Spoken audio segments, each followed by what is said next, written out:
Hello and welcome back to Market Shares. I'm your host, Tony Blodgett, and today we're going to have a really fun conversation and I think educational, teach you guys some things. We're going to talk a little bit about private equity and kind of hard money loans, that type of business. And, you guys that know me well know that I'm passionate about this kind of business. We've had some investors on here talking about how we leverage these types of loans. But I'm going to talk with Mark Spurbeck here today, who is the strategic partner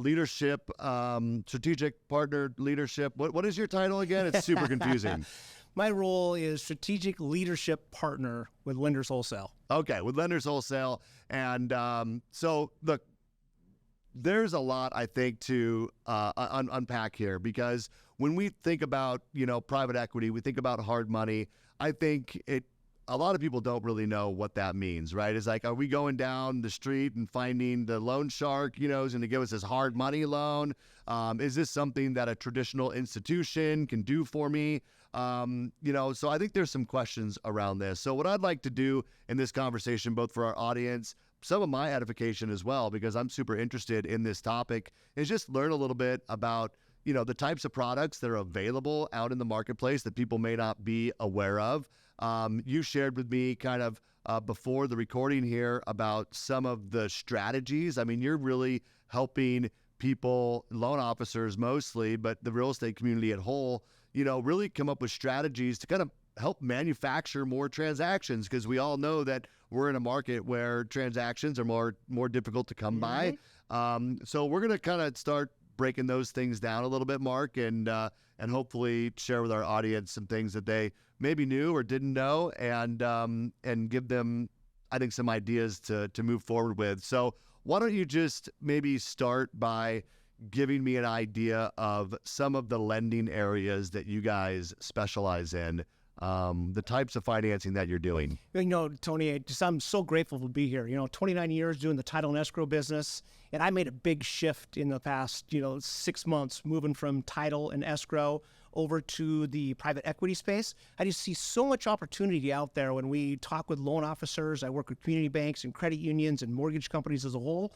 And for the past, 10 and a half years, it's been refinance. It's been very fruitful market. And as the market has been changing, I sat down with our strategic team on the title side and said, hey, what can I do to really bring value in a different way? And I look at my 29 years, I've always been on the forefront on how I can help realtors and lenders build their business. And that's been my underlying philosophy. So when I made the switch over to the private equity side, I partnered up with Sound Capital, which is our parent company of Lenders Wholesale. The ultimate goal was, how can we go in and work with real estate agents, partner with loan officers to help them build relationships with those infill, small to medium-sized builders, work with the builders on multifamily, and how can we really create a strategy around that where we can create a separation and create a long-term pipeline to help them grow their business tomorrow. And we do that through ground-up construction, shovel-ready projects. We do that with fix and flip. And oh gosh, I love fix and flip, especially for those loan officers that are scared to go out and talk with builders right away. They can work with real estate agents hand in hand. They can find those small to medium-sized fix and flippers that have done at least 10 transactions. And partnering with us will help them find properties, help them find opportunities, reverse engineer the neighborhoods. We've been actually going out and doing some really fun things where we actually do speed dating, which is bringing in 35 builders, and you bring in loan officers and you bring in real estate agents, and then you go table to table to learn about what's going on and how they can work together, Tony. God, it's been awesome. It's been really good. So it really sounds like you're taking the private equity space, which has been around for, some time. But I think, and maybe we'll talk about this a little bit, I think that it's growing, right? Because regional banks, who I feel like are really the players that have always done a lot of the spec financing, that's who investors would typically partner with for their fix and flips and so on and so forth. And there's a lot of, pressure, I feel like, on the regional banks. Some of them are still super well capitalized and are doing just fine, but there's less and less players, it feels like, in that space that are willing to provide some of the types of financing that the private equity space is kind of filling. Is that a fair assessment of what you see happening? Absolutely, Tony. We're going from community bank to even larger institutions where they're bringing us in to have the conversations with their teams on helping them with that ground up construction financing due to the fact that they are having the restraints of the amount of dollars they have to have on deposits versus money they have lent out, which opens up these channels for us. And just the conversation, the education, and it's leveling up that skill set with the loan officers to help them get out there and see the opportunities and talk with those, again, small to medium-sized builders that do at least, in this, our sweet spot is between 20 plus transactions of experience. Working with our fix and flippers, we like to see at least 10 home projects completed. But more importantly, I don't know how to emphasize this, but the opportunities out there to have those conversations with the community banks, even as a loan officer, walking in and talking to those guys as their turndowns or what opportunities might be there, especially with credit unions. We have one of our partners on our team, Brendan. He targets credit unions on a regular basis, and he's getting more and more lift every day from those individuals reaching out to him for, hey, we have this amount of money we need to deploy, or we do ground up construction, or we'll invest in the infrastructure. So there's lots of opportunities out there for the individual that wants to wake up, put a strategy together, and work it every day. Yeah. So if you're a loan officer or a real estate agent, look, I want to help identify what are the situations where private equity might be the solution. So let's talk through those. You mentioned the first one, which is really what I would consider like spec financing, right? So finding a small to medium-sized builder, not a DR Horton or someone like that, but a small to medium-sized builder who does what's your typical range units per year? A minimum of 10. 10, okay. We like to work with them. The 20 to 30 is our sweet spot. Okay, so 10. And that's just history, not per year. I mean, the historical. That they've ever done. Got it. Okay. So someone who's built 10 to 30 homes might be a good candidate to where you could find a lender who works with you guys and can offer the spec financing for that builder who needs really the financing to build the home that they're gonna sell, not something they're gonna keep in their investment portfolio. So that's the first space where private equity, I feel like, can help. The second one is doing the same sorts of transactions, but for multifamily type structures. You guys definitely don't shy away from that. Fix and flip, you mentioned. This is really more working with many times just an investor. Someone like myself, I've done quite a few fix and flips. Some real estate investors or many real estate agents are partnered with people who've done quite a few fix and flips. And here's what I find is that when the market shifts and people want to start retaining some of the properties they've renovated, maybe they don't have as much capital as they may have had in the past to do a fix and flip because they've held on to a couple of those homes, but now they found the right one. They want to do a fix and flip. Their capital's tied up somewhere else, but they have experience doing it. You guys can definitely bridge that gap for them. We can. And where we really specialize at is really sitting down with that loan officer, and they partner up with the real estate agents and find the neighborhoods. We'll start off with a zip code, and then we reverse engineer that neighborhood via math to pick out the properties that need to be fixed or flipped. And that's step one, is if you can say, okay, within a subdivision, the average, we tear out the dirt, it's a deal structure only, then say, of the structures, we want the ones that are 65% below the average structure value, so automatically picks that property out. The next thing we do is we'll go into that same geography and we'll say, give me every LLC that purchased a property in the last 90 days. Now you know the reason why an LLC is that's either going to be a builder or an investor. Yep. And once you get into the neighborhoods, then you say, okay, who's actually buying properties in these areas? And then the next thing we do an overlay. We give me every new construction that's listed on the market. So now you see the new constructions listed on the market. You see the builders and LLCs, investors that are buying properties. You see the fix and flips. So now then you identify the properties that need to be sold. And then we really educate the agent how to find the opportunities, because life events are really what are listing properties today. So we really hone in on that. And we know that, 42% of the market approximately is age 65 years and older. And then you take that next phase of the market where you have interest rates that are, subpar 5%, which is about 90% of the market. And then you take a percentage of that. That's why that move-up market didn't hit. So we really hone in on how to help that agent and loan officer to partner to be in the right place at the right time to get those opportunities. Yeah. So, I mean, you're really taking a step beyond, hey, yeah, I work for a company that does private equity financing, but I'm a partner in Oh, business absolutely. development. You I just mean, hit the that's nail on the head, really Tony. what it is. It really is. Is that why partner is in your title? That It really maybe is. is what. Okay, I'm starting to figure this all out, Mark. I get it. So the other thing that you guys provide is bridge loan financing.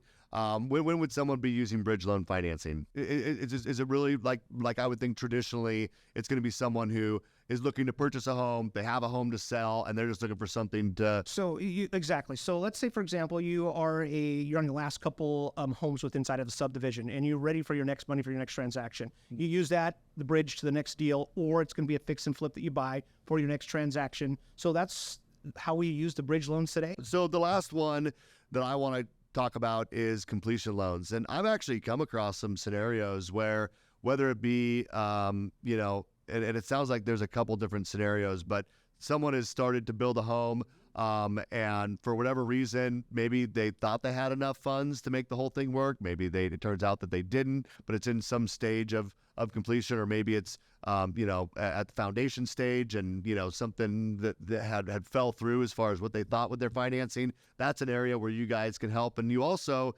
it sounds like if someone has a construction loan and thought that it would get them through to a certain, to completion, and for whatever reason, it's not done on time. Many of these are very time dependent, so it's not done on time, and they are in a situation where they have to pay off the underlying lender. You guys can come in and provide that financing to wrap up a project and kind of keep them going through completion, right? What we're seeing on the completion loans is, let's say, for example, you're that small to medium-sized builder, and you're in the middle of the project, and you're at month 12, 13, 14, and also because of the banks not able to lend, some of the banks, they may need to be able to come in and ask for an extension to get to the finish line.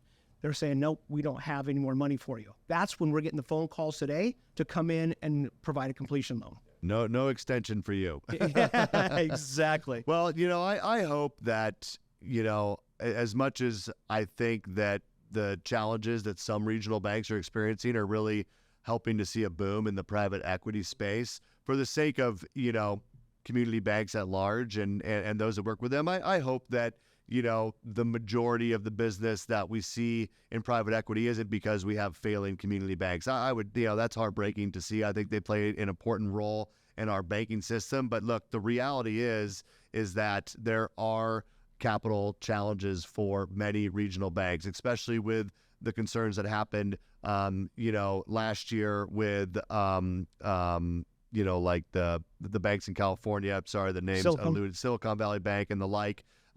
That is still causing challenges for regional banks because so many people got nervous, pulled their funds out and put them into the big four, the big five, larger national banks. And I don't know that they fully recovered with that. And we also know that many regional banks are in a process now of kind of restructuring some of their commercial debt and some of those things. And all of that kind of things being an influx, it definitely puts pressure on those regional banks. And so I'm glad to see the emergence of more, capital options. And I just love your guys' take on it. We really like to bring people onto this podcast who can speak into certain industries, but you do something a little bit different, and I think it's pretty cool the way that your focus is not just on educating people about what's available in private equity, but how do you take this as a strategic advantage in your business? And that would be my big takeaway. Look, if you're watching this podcast, you're a lender, you're a real estate agent, I encourage you guys to reach out to Mark. Even if you don't say, hey, I have a client that needs this today.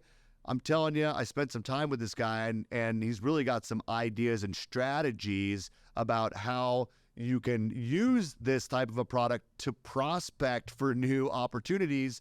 And if you're a loan officer in particular, I think it's really important that you educate yourself on this type. And we're going to talk about other out-of-the-box financing structures that are out there in some future podcasts. But it's never been more important, if you're a loan officer, to be really well-rounded in your knowledge base. Look, we all can do Fannie Mae, Freddie Mac, and government loans. That's like table stakes, right? And obviously, you need to be able to do those very well with competitive prices and all of the like. But people are looking for more unique solutions.